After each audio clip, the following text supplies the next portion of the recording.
অনেকে মনে করে কিংবা কিছু মানুষের ধারণা ছাদ কৃষিতে হয়তোবা সেভাবে ফলন হয় না। ছাদ কৃষিতে প্রচুর পরিমাণ ফলন হয়। ছাদ কৃষিতে ফলন বাড়ানোর জন্য প্রচুর পরিমাণ জৈব সার প্রয়োগ করতে হয়, কেননা ছাদ কৃষিতে মাটির পরিমাণ কম থাকে, যার ফলশ্রুতিতে এখানে যদি সারের পরিমাণ বেশি হয়ে যায় তাহলে একটি সমস্যা হতে পারে, সেটি হলো গাছ ঝরে যেতে পারে, গাছ মরে যেতে পারে। তাই ছাদ কৃষিতে সারের পরিমাণ কমিয়ে জৈব সারের পরিমাণ বাড়াতে হবে।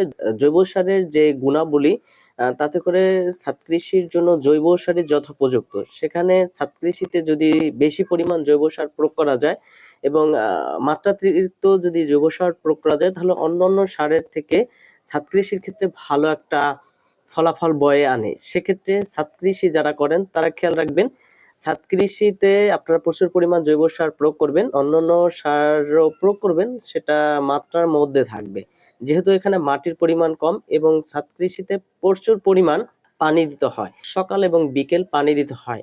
যারা সকালে পানি দিতে পারেন তারা সকালও দিবেন এবং বিকালও দিবেন, এবং যারা দুবার পানি দিতে না পারেন তারা দৈনিক একবার অবশ্যই অবশ্যই ছাদ কৃষিতে পানি দিবেন।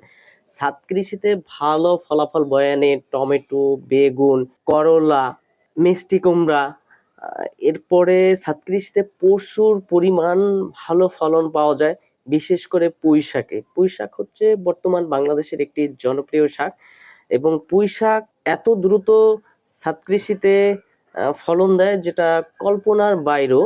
আমি নিজে ছাদ কৃষি করেছি, আমি জানি ছাদ কৃষিতে কোন ফলনটা ভালো হয় এবং কোন ফলনটা দুর্বার গতিতে দ্রুত বৃদ্ধি পায় এবং কোন ফলনটা তেমন একটা বৃদ্ধি পায় না। ছাদ কৃষিতে অনেক সময় শিম, আমরা যে শিম বাজার থেকে কিনে খাই, সে শিমও ভালো ফলাফল দিয়ে থাকে। তাই আপনারা ছাদ কৃষি যারাই করেন না কেন তারা খেয়াল রাখবেন জৈব সারটা মাত্রাতিরিক্ত এবং জৈব সারটা প্রচুর পরিমাণে আপনারা ব্যবহার করবেন এবং দৈনিক পানি দিবেন।